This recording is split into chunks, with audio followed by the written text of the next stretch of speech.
Hi, I'm Paul Seal from coachshare.co.uk.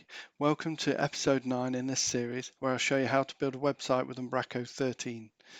In this episode, I'm going to give you a load of tips and tricks. Hopefully this episode will be useful for not only beginners but also other people that have been using Umbraco for a while and might want to pick up some tips along the way from myself. We're going to look at reusable content. Most people, if you've already used Umbraco, will know about uSync. If you haven't, then I'm going to show you that. There's a package called the dashboard, a really good package to use. I'm going to show you how you can remove the default dashboard and also some other things as well to do with the dashboard itself. I'm going to show you Skybrud Redirects and also how to use some language files to rename those redirects tabs, so that's really useful. I'm going to show you how you can change the login picture for Umbraco with a custom one and make it so that your editors can do that. I'm going to show you custom Doctype icons. So I'll go into that later, but yeah, the icons in the Umbraco tree. And then I'll talk about media allow as root, which is a good best practice. And finally, it will be custom block thumbnails using the block icons from Dan Bramall. So let's get into this episode. A lot to cover in a short episode. Hopefully it'll be a short one anyway. Knowing me, it won't be a short episode. So let's get on to this then. So what's the first thing then? Reusable content. Let's just have a look. How have I implemented reusable content in here? So I've got this reusable content, and what I've done is I've basically added a call to action row called go back, and then I've got the title for go back. I've not put any content in, and then I've got this back button. This is just to get the idea of reusable content in. Maybe there's other things that you want to create. I don't know. Maybe you've got a set of content that's about a certain event and you want to be able to use that on several pages. You could create that as a reusable content item in here. What's really good about reusable content is like maybe this image links for popular pages. I could take this, I could go to reusable content, I could create a reusable content. I'll just be clear, when I said take this, what I did was I did the copy on that image links block. So click to copy. I can go to reusable content, create a new reusable content block, and then I will just say popular posts. I will then click on this and I will paste in the image links block, save and publish that. So now if I go back to the home page and I delete this from the home page, don't need it, save and publish, I can go to the home page and I can see that that is no longer there. But we want to put it in, but we want to be able to use that on multiple pages as a reusable content item. So I've clicked on the plus icon to add something in at this point, click on reusable content and I'll choose the popular posts block, create that, save and publish, and now on the if I reload the page, now it's back here and it's on the home page. And if I edit this now, I can edit it in the popular posts here. So I can just put in testing popular posts, save and publish that. Right, so now that got edited from this central location for it. But if I go to the home page and reload, you can see that that went in there. And then if I wanted to add that to the about page, I could come in here, click on reusable content, and then I could click on popular post, create, save and publish. So now that has also gone in on the about page. So we've got this testing popular pages. And then if we just go into this and we click on popular posts, and I just now on about page 2, submit that, save and publish. Let's just see what happens. So on the about page, it's got that title, and on the home page, it's also got that title. So you can edit it in one place. It can be used in multiple multiple locations. So that's what I mean by reusable content. So let's have a look at how I did it, how you can set it up and use it on your websites. So let's go into our project.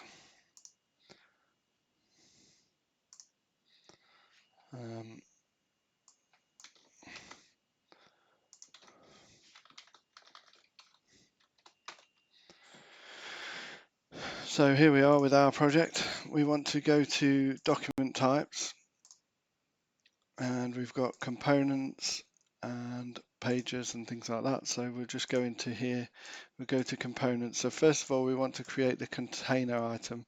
So I called it a reusable content repository. So this is going to be created as a document type that doesn't have a template, so just document type, and that will be called reusable content repository. And then I'll just look for the archive icon. Files maybe, yeah, that's the one. Just pick a color, save that. So I've got the alias there.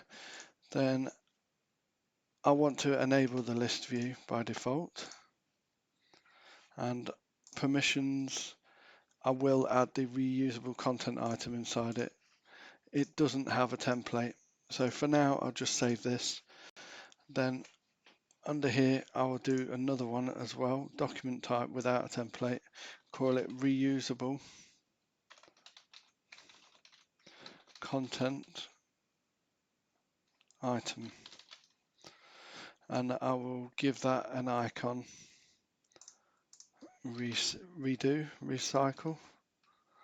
I'll use this one, but later on I'm going to show you about custom icons. And so on this one I'm going to add, delete that, sorry, I'm going to use the compositions, and what I'm going to do is I'm just going to use the content properties composition, and that will add the main content block grid, and then that's all I need on that. So click on save. Then I'll go into reusable content repository, permissions. I will add a child, and that child will be reusable content item. Submit that and save. So I've done that, and then I need to allow that underneath site settings. So I go to site settings, permissions, and then I choose the reusable content repository. Save that. Let's go into settings, models builder, generate models.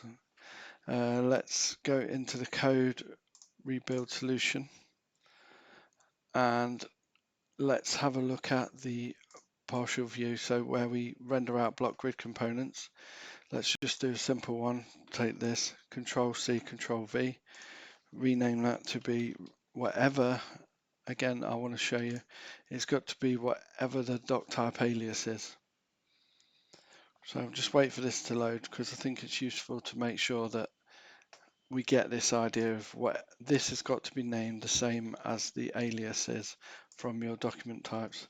I think it's not running, so maybe I just need to, I'll just do it for now, but reusable content item. There we go. And in that partial view, it's just a very simple one, but it has a big effect.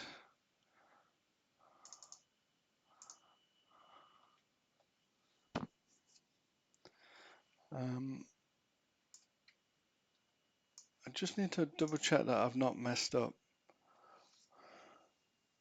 Oh yeah, no, I've messed up. So I'm doing this. This isn't what I need to do. I'm going to keep this in. I'm not going to edit it.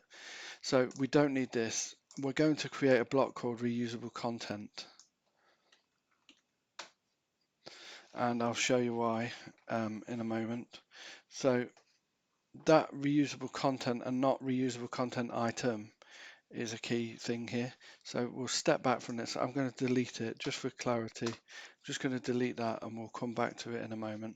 I've not actually done anything for the block grid here. All I've done is actually just create the container for it, for the where these get stored, so that in theory we can go into here, we can go into site settings, we can do a reusable content repository, and then create a page called reusable content, and then save that.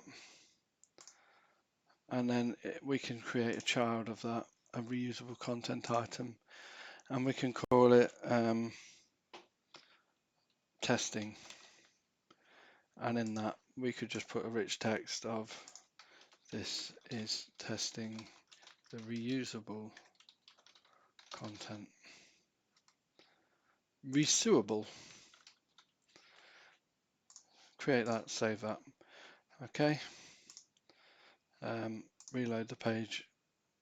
The preview's not seeming to work properly on that. This is again a reason why sometimes the block preview package isn't the best. I think for the purpose, oh, it's come through now finally. Okay, so we've done that one. We've created our content, but we need to actually integrate it with the block grid. And how do we do that? Well, what we need to do is go into settings. We need to go to our data types, custom, and we need to have a look. And I think what I need to do is add a new, I want to be able to add a new one onto here called reusable content. So before we can do that, we need to create it in the components, block grid, content models, and we'll create it here. So I'll just open it up on this sample project just so that I'm getting it all right. So we'll click on that and we'll choose an element type, and then we'll say reusable content. We will pick that redo icon again, and I'm going to use the green that I always do on these for some reason. I'm going to have a content tab, and the property, I'm going to create a multi-node tree picker. I'm going to create a new configuration of one, and I'm just going to leave it called that, reusable content multi-node tree picker. And I'm going to specify a dynamic route query. So specify dynamic route query, and then I'm going to say, oh, I don't know what that is. That's weird. I'll just ignore that for now. Right, so what do I want to do? I want to start from the current node. Then I want to get the nearest ancestor or self, which is of the type, and I think that's going to the home page. So we'll go up to pages, up to home page, and then from there I want to come down to the settings. Actually, nearest descendant or self, I think it will be components, reusable content repository, that's it. And then within that, I want to allow items of type reusable content item. There we go. And then minimum is 0, maximum is 1, and then show the open button.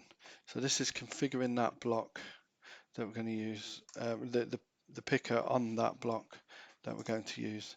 So now we just put in here content item. So for this block, there'll be a property called content item, and that's what that picker was. So choose the content item to reuse. And then we'll submit that and we'll save it. Then we'll go back, we'll build the models.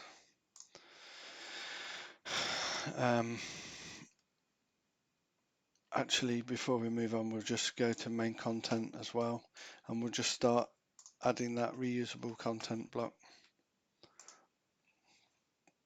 So components, block grid, content models, reusable content, and this one shouldn't need much configuration, but actually we've got this label here. So this is using Angular, as we've talked about previously, but what it'll do is it will basically get the layout, get the block item, get the content from that block, and get the content type name. And then it will say if there's a content item, it will get its node name. So we'll see how that looks in a moment. So we'll just say allowing route. It doesn't have areas, And advanced, we don't have a custom view for it at the moment. So we click on submit and save. Now, let's now go back and rebuild the models, because then we'll want to be able to get the classes out of it. I'll just do rebuild solution and I'll get that to run.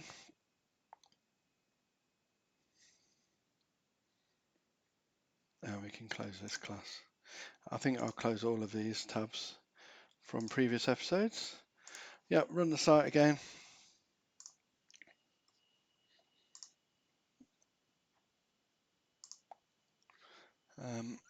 That should load up now, and then we should see that available to be picked.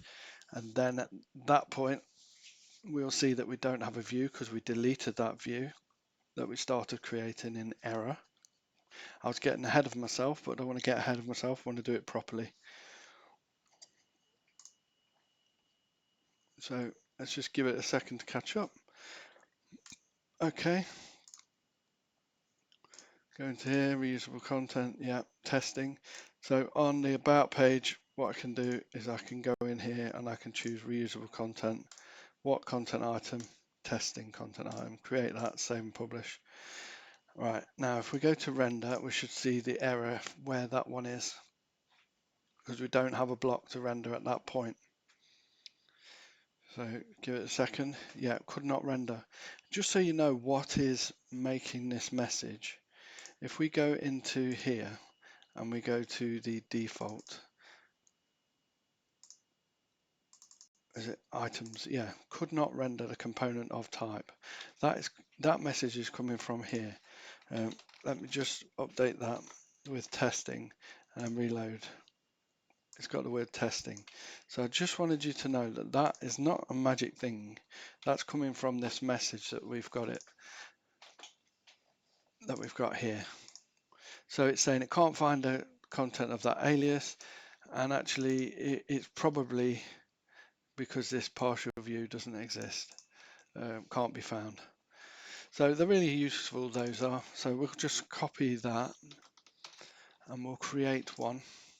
So because I've got that in my clipboard, I'm just going to go to the rich text, click and drag up to components. Then I'm going to F2 on that and then paste in there. And now I'm going to put in the code that I need for this. So it's a very simple one. So first of all, it's reusable content up here.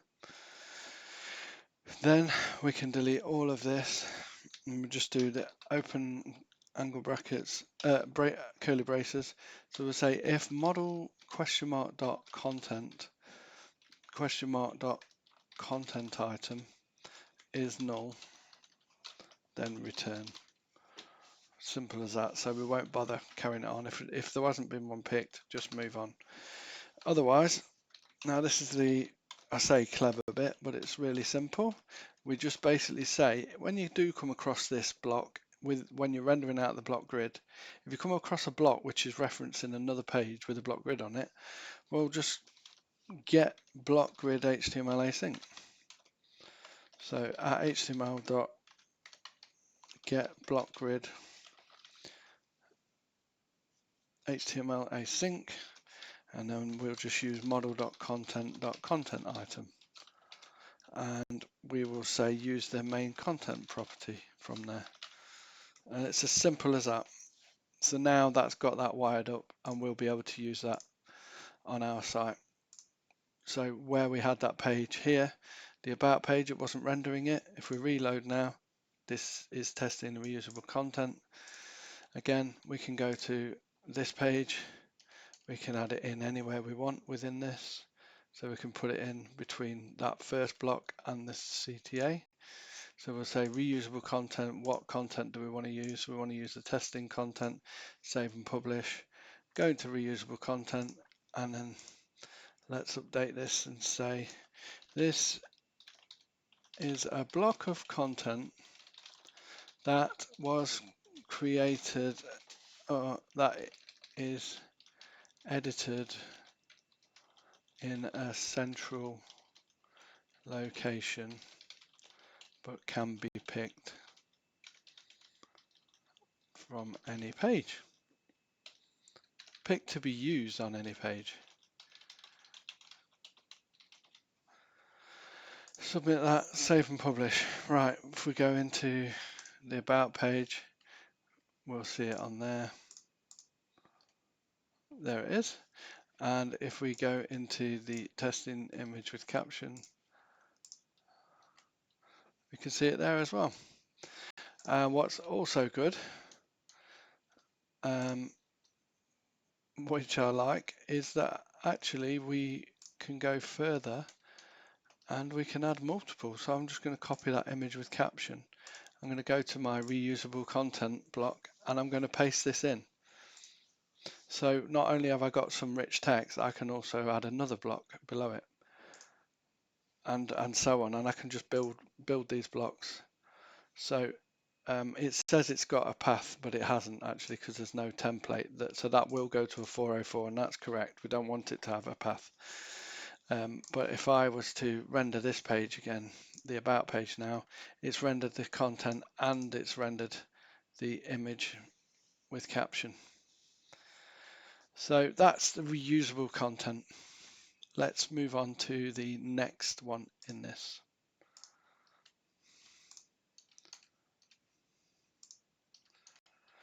So the next one is a package called uSync. We're going to install 3 packages, uSync, the dashboard, and Skybrud Redirects. I'll talk about them individually, but we'll just install them first of all. So if we go to the links here that I've put here, I'll put all of those links in the notes. There'll be a link to a notes page where you can get everything from. Let's have a look. So this is uSync. Oh no, wrong one.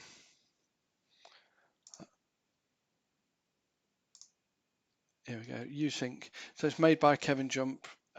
This is basically a way to put things that are stored in the database into source control so that you can then deploy that to the next environment and the next, or so that when people are developing the same site, you can restore a database to the same settings as other people have without sharing the database. You can just share the files that make up the settings in the database. And it also works with content and media. So let's have a look. So this is on NuGet, and you install it by using .NET Add Package uSync, and then you specify the version that you want to use. So for Umbraco 13, the version we want to use is 13.2.4. Don't forget, I've got this site that I made called Package Scriptwriter, so we can go in here and find it. So it's the first one there. We click that and we can click 13.2.4. That's the version we want to use. While we're at it, Skybrud Redirects. That's probably not how you say it. Sorry about that, Anders. But that's how I say it as a Brit. Click on add for that, and then we want to install the latest version for Umbraco 13. And then the other one is the dashboard, which gives you a nice dashboard with useful information about Umbraco and your instance of Umbraco and the pages that have been edited recently and things like that. So we can click on add, and then we can choose a version that we want to install. So we want to use again one that works with Umbraco 13. So from doing that, we can click on update script, and that takes us through to here, and we can just copy this. Well, actually, I will say don't create a solution file or include that. I'll delete that. Actually, that's strange. Oh, here we go. So in order to get to just these commands, that's what I've done. So I can copy that script and I can just go into the folder where these live. You can do that from within your package manager console. So if we say ls, we'll find out what folder we're in. So we're in the one above. So if I do cd tab freelancer, then ls, you'll see that that's inside the freelancer project. So that's where we need to run these. Let's just run these one by one for now. .NET add package uSync. That's added that one. .NET add package Skybrud Umbraco.redirects. And then we'll do the dashboard as well.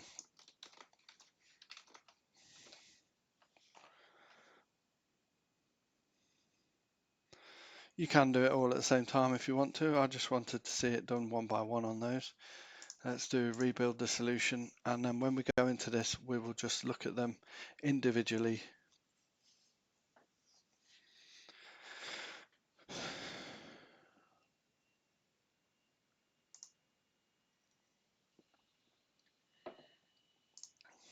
Okay, so let's try and get to the back office again.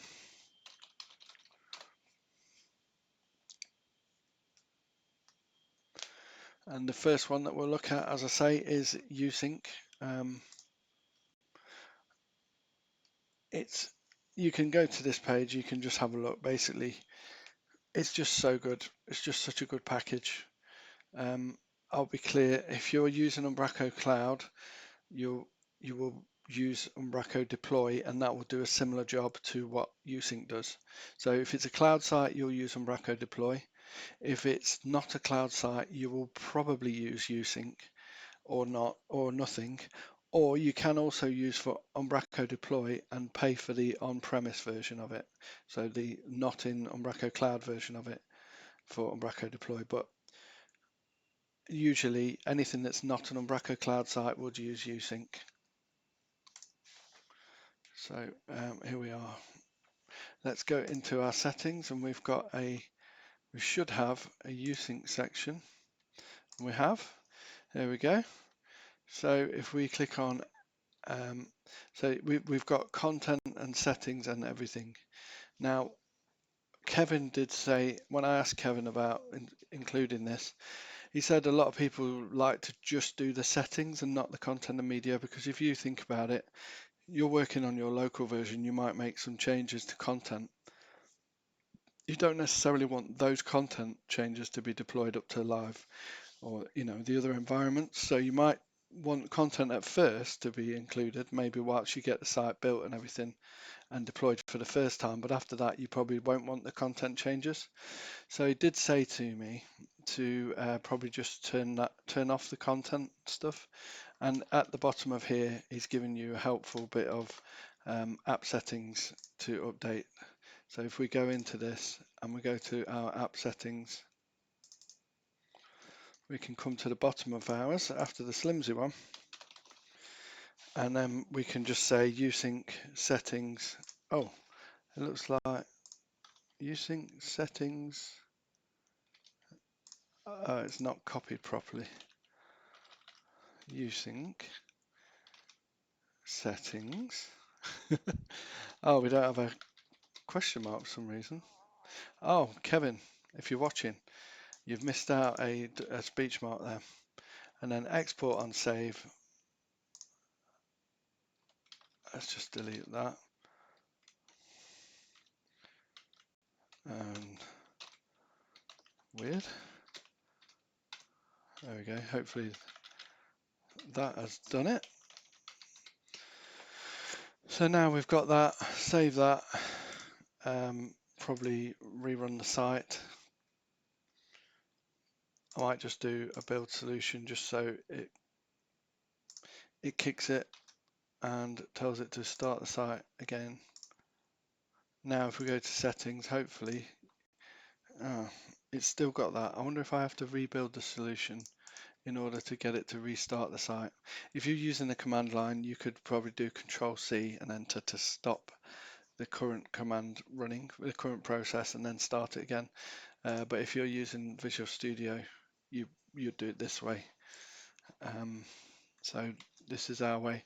Just so you know, when you edit the app settings file, that's not like editing a web config in the past where it would stop the site and restart it again. Doing this, you do have to stop and restart the site in order for that to take effect. anything on the app settings. So this is loading up now. Let's just give it a minute and we'll go back to the settings section and have a look. If it's still there in the user interface for content, we will just ignore it and just know that the files should not be getting generated if you run it. So they are there. So if I do export, clean export, right, we'll see languages, dictionary, data types, everything, media and content. That's weird.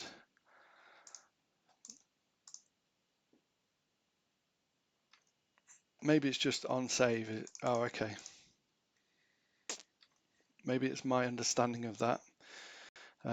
But you could just do just settings as well. So let's go into here, go into our folder. There's a uSync folder that gets created and a V9 folder. In here, we've got content and media. So we do have those. So I'm just going to delete those. And then what I'm going to do is I'm just going to do, actually, let's just delete everything.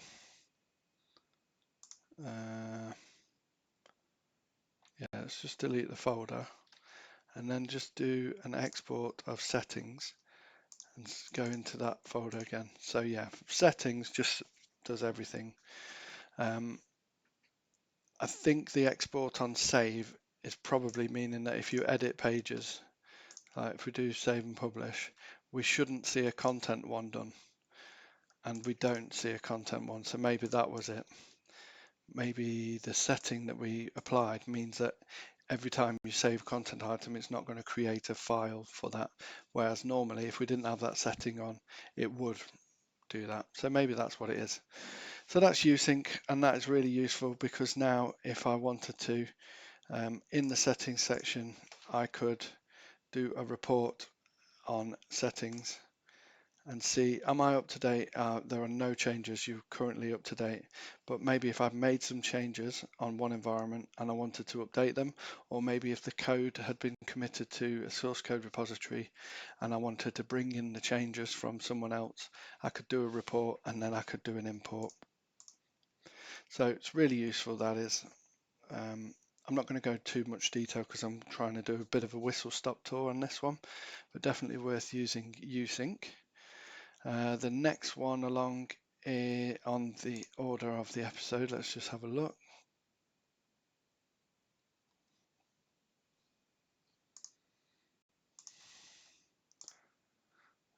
We've got the dashboard. So yeah, the dashboard is currently installed now. You can see this. So when you log into Umbraco and you're on this content pane, you will see recent activities, pending content, published content notes, members on website, new members last week. It's just really useful, and it's got links to go through to those pages and everything like that. And that is instead of seeing this when you log in. So what we can actually do is delete the getting started one, so it doesn't even have that one anymore. And we can just keep this one. But also, because this is a site that doesn't have members, we can even remove these as well. So that's what we're going to do. And in order to do that, we just need to create a dashboard composer. So if we go into here, we're going to our tree structure and we'll just have a look and we'll create a folder and we'll call it composers. So we right click on the project, add new folder, composers. And then from there we do add new class and we'll call it dashboards composer. And then in this class, you can see that from the previous episode, we've got the editor config rule telling us to use file scope namespaces, which is cool. But we just make sure this inherits from iComposer. And then we will just do control dot and get it to implement the interface, which it has. And then within this, we'll just do builder dot dashboards. So there's a collection of dashboards. We'll say remove, and then we'll tell it which one. It's the content dashboard. So that's the Umbraco one, which is like the welcome to Umbraco. So that will remove that. But then we can go further and we can say builder.dashboards. Oh no, builder.the_dashboards counters, because those things here are cast as counters. You can customize that and create your own, which is pretty cool. Thanks to Marcus and his amazing package. We'll say members total dashboard counter. We'll remove that one, and we will also remove members new last week dashboard counter. So those two that we had, we're going to remove them. Click on that. Maybe try doing that. Stop application. Yeah, we just have to run it again. So I tried to do the hot reload. It's not good enough. It needs to stop the application and start it again. So we will. So that should now give us this dashboard. Yeah, let's reload the page. So we've got this dashboard. We no longer have the members counters anymore. We no longer have the Umbraco dashboard in between either. So pretty cool package there from Marcus Janssen.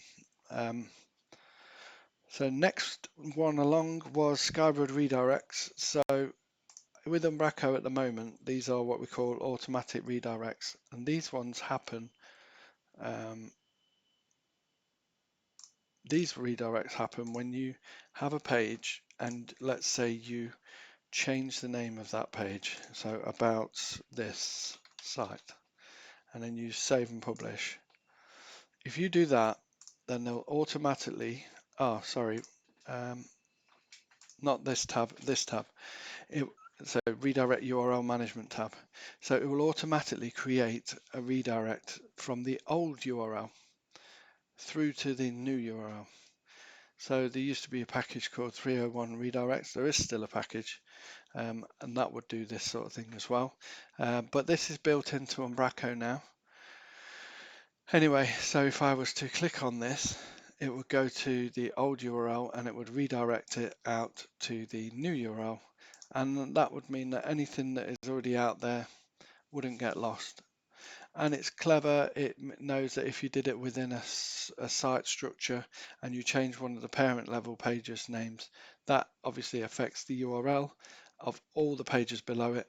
And so there'll be an entry for every page below it, all in here. So that's how the redirect URL management works.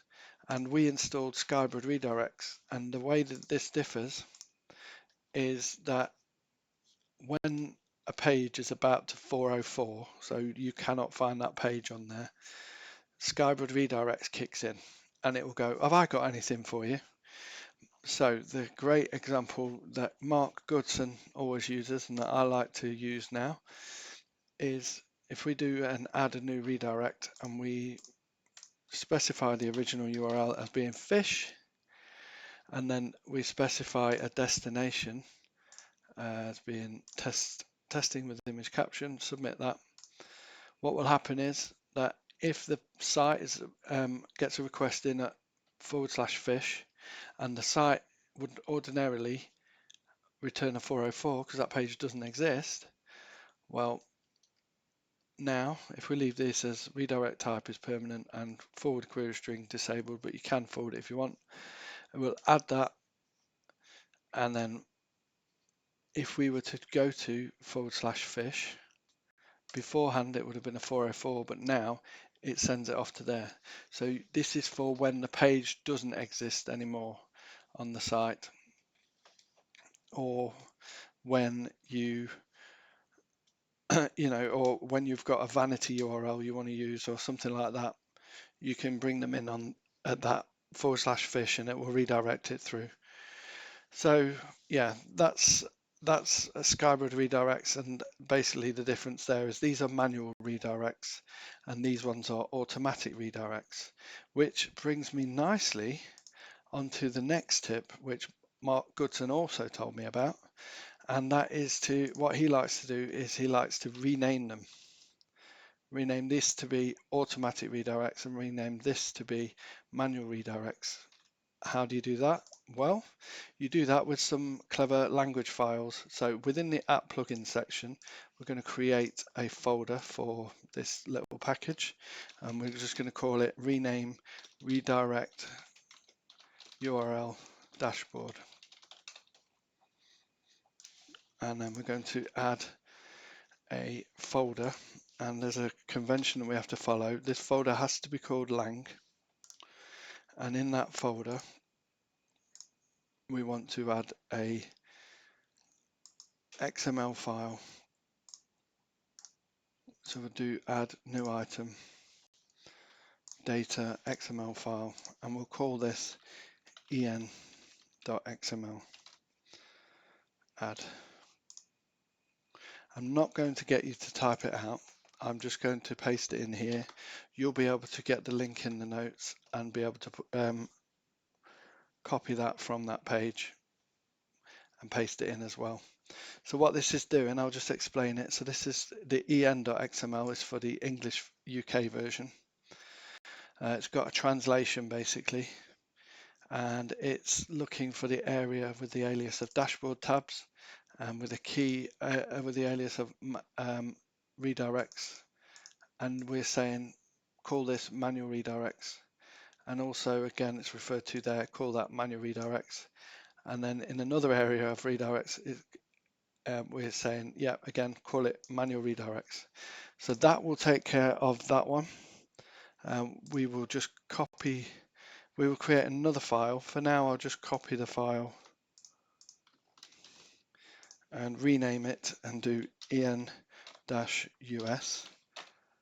So this is for the US translation.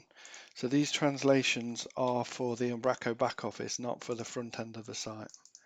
I'm going to paste this in as well, so you'll be able to copy that from the notes. Save all that. So we've got that. And before we move on, we'll just make the change for the automatic redirects as well. So in order for that to work, we will create another folder. Oh, actually, I think we might need a package manifest file. Let's just make sure we've got the package manifest file. So we can just copy this one, paste it into the redirects one, and we'll just rename it. And we'll just grab the folder name, copy that, paste it there. And if you want telemetry, you can, it doesn't matter. Right, so we've done that. Now over here we've got this new folder that we just created, call it config, and again we need to use a lang folder.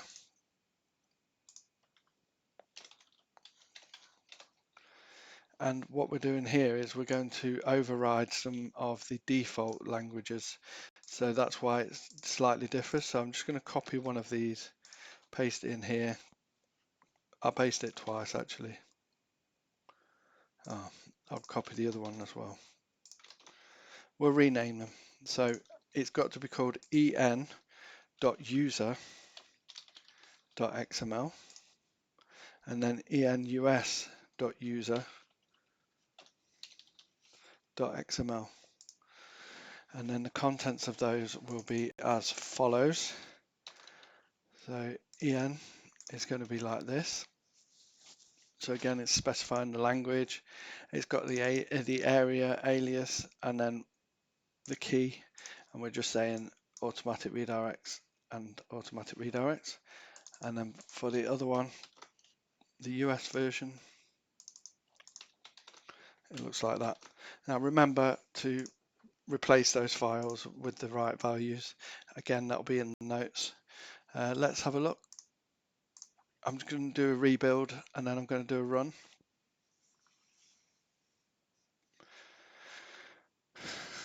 So it's quite handy. It just makes it very clear that this is for automatic redirects and this is for manual redirects.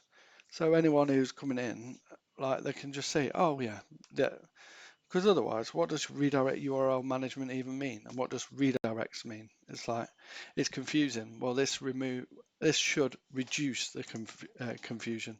I won't say for definite remove the confusion because there could always be someone who's confused about these things. Let's just hope that that has worked. We'll give it a second to load. In the meantime, while we wait, we will have a look to see what's coming up next. And that will be the custom login picture. So I'll get onto that one after this. Here we go. So now the tab is called Automatic Redirects, and that tab is called Manual Redirects, and also that title there is Manual Redirects. So I think that's really good, and that, again, thanks to Mark Goodson for telling me about that one. So yeah, the next one was about the custom image that you can do. It's a simple one really, but basically within the app settings of your site, there is a section where you can edit the login background image. So we've got Umbraco content, and then within the content section, we'll do a comma, and we will do login background image. So you could manually change this to be a particular image. Now, do you remember what I said about how Skybrud Redirects works? And when it's about to do a 404, it will kick in and try and serve something if it's got a record of it. Well, I thought I would abuse that somewhat, and if you just put an image path that does not exist in there, and then so if you say change the login background image to an image that doesn't exist, we will do that and then we'll see what happens. We need to stop the application, run it again. We'll do that and we'll see what happens. We'll log out and we'll be like, okay, what's going on? We'll log out of this. Right, so the image is gone because that image doesn't exist. Okay, let's log back in. Let's go in here and let's go to Skybrud Redirects, a manual redirect. We'll add a new redirect. The image path is going to obviously be this one.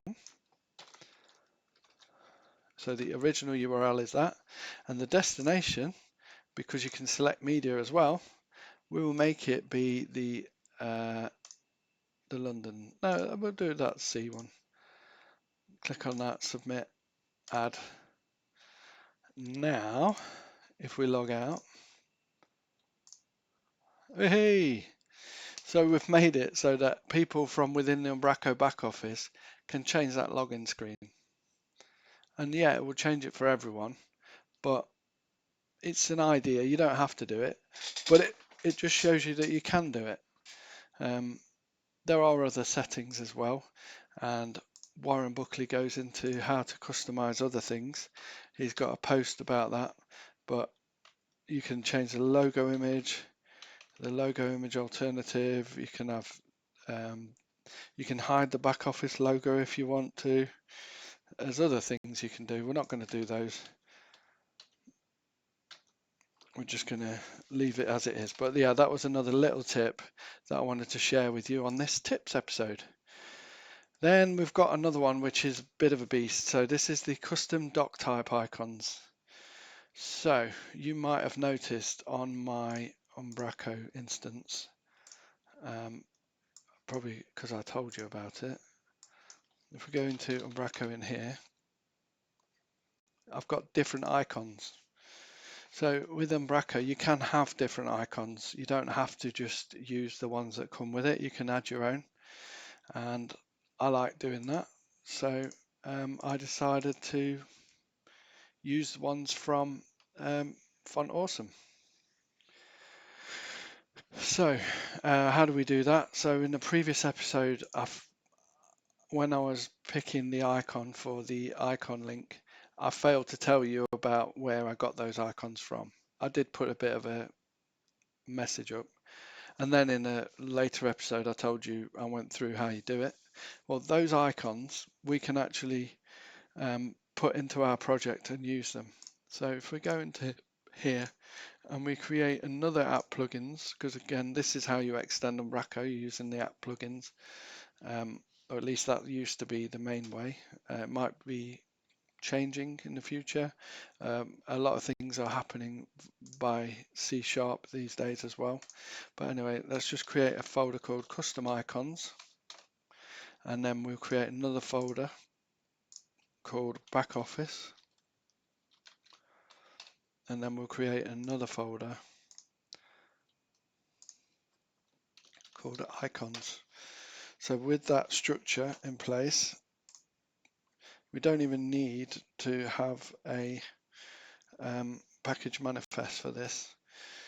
But with that structure in place, we can go into our downloads folder. We can go into the Font Awesome free web folder here, SVGs,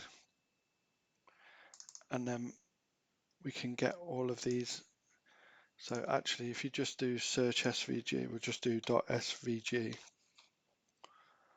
This will bring up all of them from within all of those folders, and then we can just Control A, copy that, and then if we go back into our project, so I did a Control A, Control C.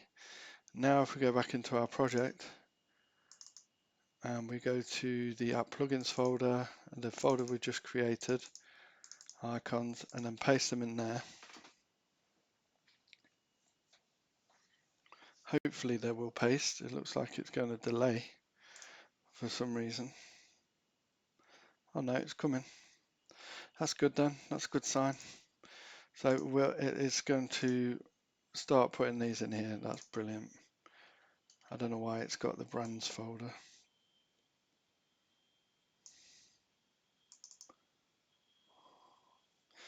Oh, I didn't want it to do it that way.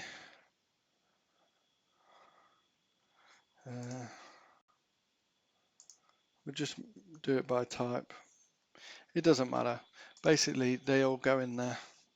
So I'm going to cut those out of there and paste them in here. And if it says, oh, you've got duplicates, then I'll skip those, because it's obviously what it's done is it's done everything and then the folders inside it again. So we've got duplicates. Just going to delete that. So now we have those files in that location and they're all in there. I think we might have to include those.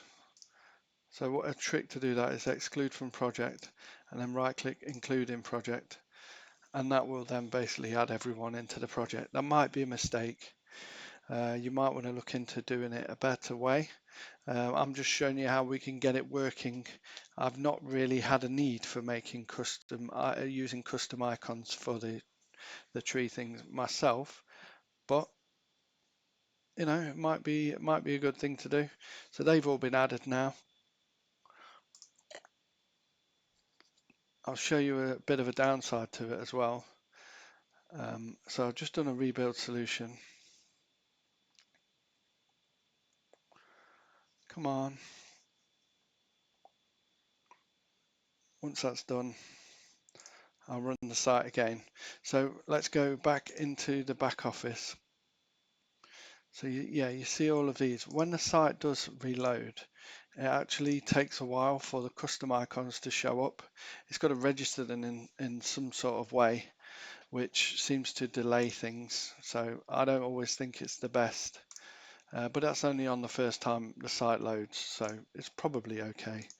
If we go into here and just reload the page, hopefully the site will be built by now, and we can start just picking some of these icons just to demonstrate that they're available now, rather than just that set that you get from Umbraco.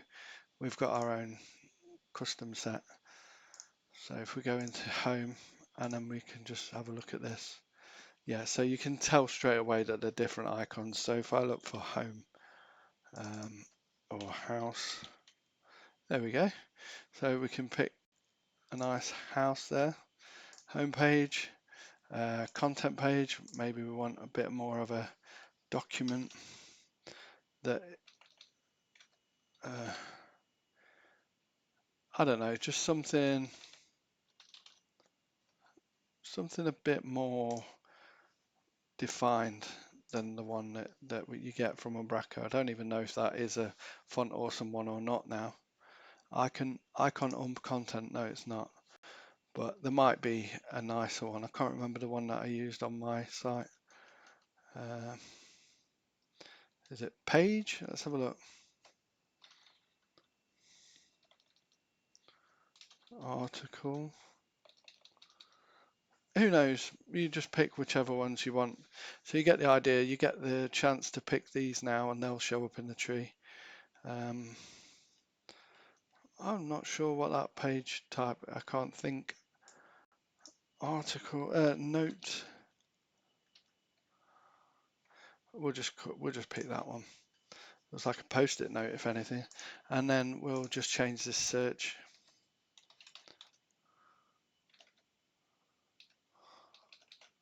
Maybe is it glass? Bit of a rounder one, bit rounder edges. So it's not an Umbraco one now. It's just a magnifying glass one. And then if we go into the content tree, and there we go, refresh that. You can see it's got these icons. If that floats your boat, then great, go for it. I don't necessarily think we need to, but it's good to know that you can do it. It's always nice to know these different ways to extend Umbraco. What else do we have in episode 9? We've got the media allow as root. Okay, so in our settings section for our site, if we go to media, first of all, we see we've got these in the root of here. That could create a messy structure in your media folders. So one thing that you definitely shouldn't do is just shove them all in at the root. So it would be nice to have everything in folders. So let's just say SVG icons is the folder name. And then we want to go to media here, and then we'll just do changes to list view. And then I'll just use this way to select 1, 2, 3, and then I will do action to move them into the SVG icons folder. There we go. Now they're in there. So that's a little bit more organized. Let's move the other things as well. So if we go into the preview option, so we've just got, we can move that one as well.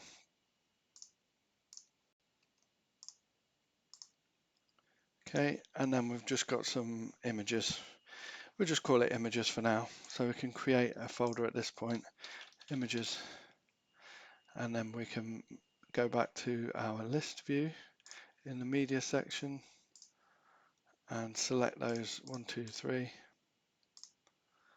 do move, and then change that and point to images. So now we've got this.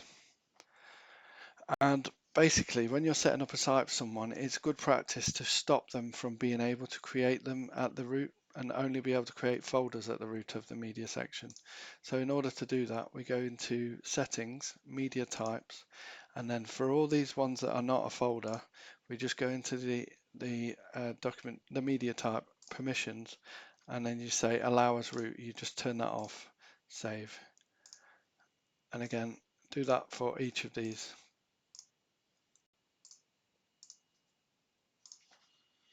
Which will make best practice then a thing that they have to do, and that is they have to put their images and things and files all in folders. They can't just put them at the root of the media section. So now if we wanted to, we couldn't. You can only create a folder at this point. So that was another nice little tip there. I'm just going to do settings, models builder, generate models, just so that I'm not out of date because I made some changes there. Also, we should see as well that whilst we've been making some changes, that uSync has been updating, and we should see that uSync, if we went into the file and we have a look, see for the permissions, allow at root, you see that it's changed to false there as well. So it's picked up those changes whilst we've been working away. It's making all of these changes because these affect the database. So that one is done now as well, and I think we've got one last one, and I'll just demo it for you. So in my project, when I'm using the block grid editor, I've got these nice icons here, and these icons have been created by Dan Bramall, and he kindly sent them to me. He said, "Hi Paul, I like your content, and I wondered if you wanted to use these for free and maybe give me some feedback on it."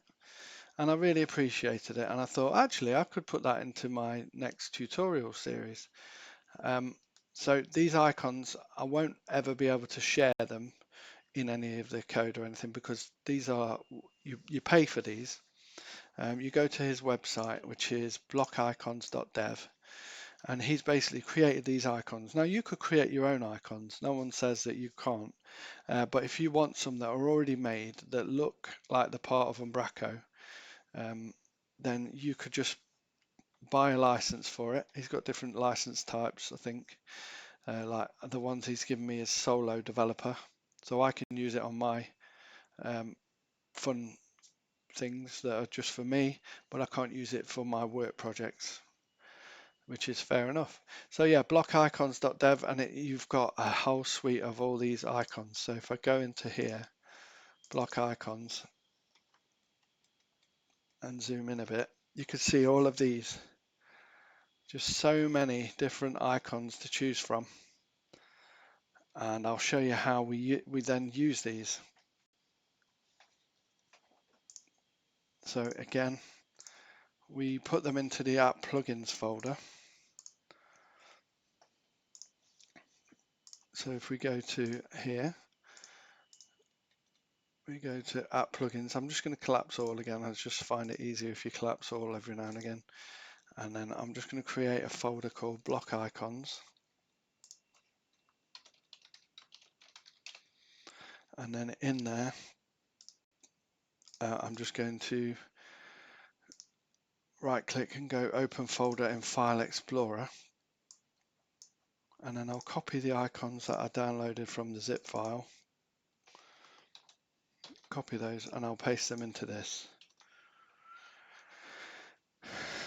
There we go. What I'm going to do as well is I'm going to make sure that I exclude this from Git. So I'll do Git. I might just have to edit my git ignore file, so there won't be in the code for you to use. But anyway, if we go back to the site and we have a look at trying to use them, I'll go into, well, first of all, I'll get it up on the other site just so that I've got a reference of which ones I used.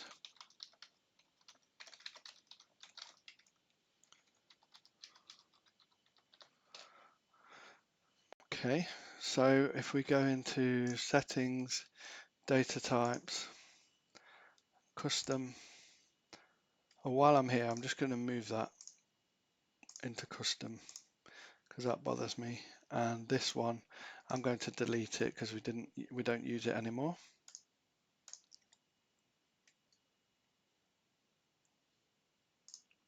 And this one, I'll move to custom as well. There we go, just to clean up that so that all the custom ones are actually in the custom folder. What you could do is you could invert that choice and make it so that the default ones from Umbraco go in a default folder. Move all those first, and then any custom ones just come in there. But it's up to you. Right. Next, we'll go into here. We'll go into our header content for a start, and then we'll just have a look at what it is. So if we click on this, and then we click on Advanced, at the bottom here we can choose a thumbnail. So before we do that, let's just show you, you could actually change the thumbnail to be the icon color is red and maybe the background color is blue. Submit that and you see, or the other way around. So you could do that, but I don't like that. So I will reset those. How do I do none? Yeah, there we go. So let's use one of the things from Dan. So the one that I've used, oh yeah, I can find out the name of it. It's Hero Text Center Background. Hero Text Center Background. Submit that. And there we go. We've got a nice, lovely icon there that we can use in the back office. And then we'll just have a look to see, oh yeah, we've got the footer content as well. We can update those. So the 3-column one, let's do that first of all. And I think it makes it look more professional.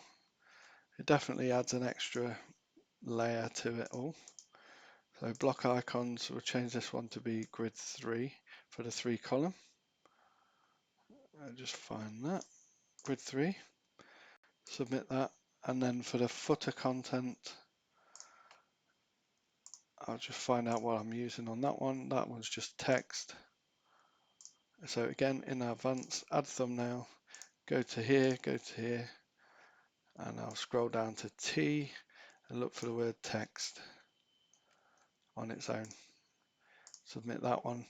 And then I've got the social links one as well. And that one's icon X3. Again, go in here, scroll down to icon X3. Submit that and save.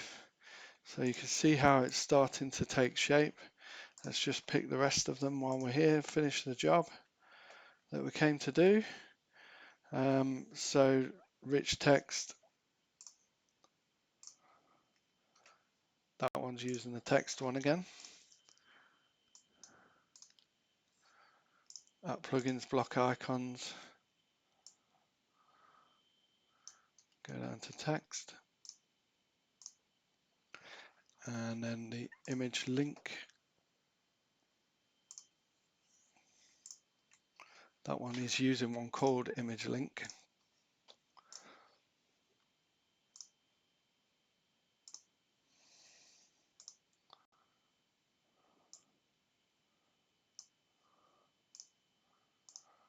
And then we've got image links,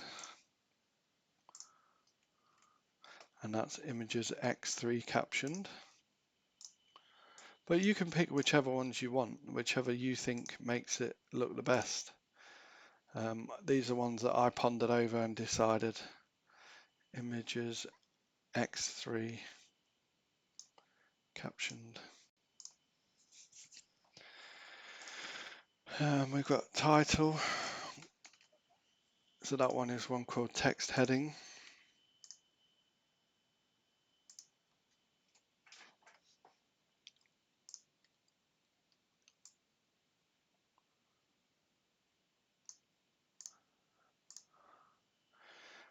And then we've got one called icon link.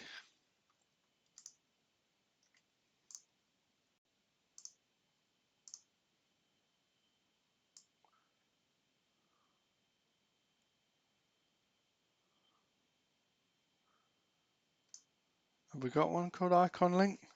Oh yeah, no, I probably didn't use one called that. I used one called icon left, text right. There we go, submit that. And then what else have we got? Image with caption. That one's called image captioned. It's also interesting as well. It gives you inspiration of, oh, what blocks has he got icons for? Maybe I should be creating those blocks for my clients. Maybe we've just not thought of something.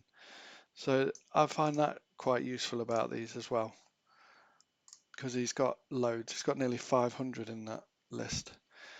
Call to action. And I found that that one was text 2 columns.